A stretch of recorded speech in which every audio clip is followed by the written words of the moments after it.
আরে স্যার, তুমি আমার কথাটা বোঝার চেষ্টা করো। তুমি যখন লোন দিতেই পারবে না তখন লিয়েছিল কেন? তোমার কোম্পানি লোন দিয়ে তাই আমি লিখছি।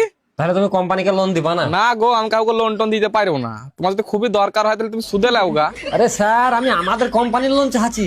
ও, তোমার কোম্পানির লোন? তো তোমার কোম্পানির বাপকে বলো গা, আমাকে কেন চাইছো?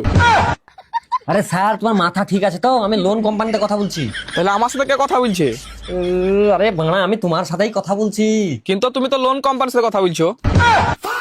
মা গো মা, করতে আছো? আমি বাড়ি আসছি গো, আমি আর এই কাজ করবো না গো। আরে স্যার, মানে আমি বলছি যে আমি লোন কোম্পানি থেকে তোমার সাথে কথা বলছি। ও, তাহলে তুমি দুজনের সাথে কথা বলছো। इसकी मौत का বেশ, শালা কানের নিচে বাজিয়ে দিব, একবারে সারা রাত বাজতে থাকবে। আরে ভাই, তোমার যদি মজা না লাগে তাহলে তুমি ফোন কেটে দাও। মজ্জা? আরে মজ্জা লয়, কোম্পানি 6 লাখ টাকা দরকার, কিস লয়। আমাকে 6 লাখ টাকা লয়, 500 টাকা দিলেই চলবে, কিন্তু কিস লাগবে। হ্যালো হ্যালো, কেটে দিলে? কোম্পানি আমার 200-300 টাকা যা হলে দাও আমাকে, আমি বাড়ি যাবো গা।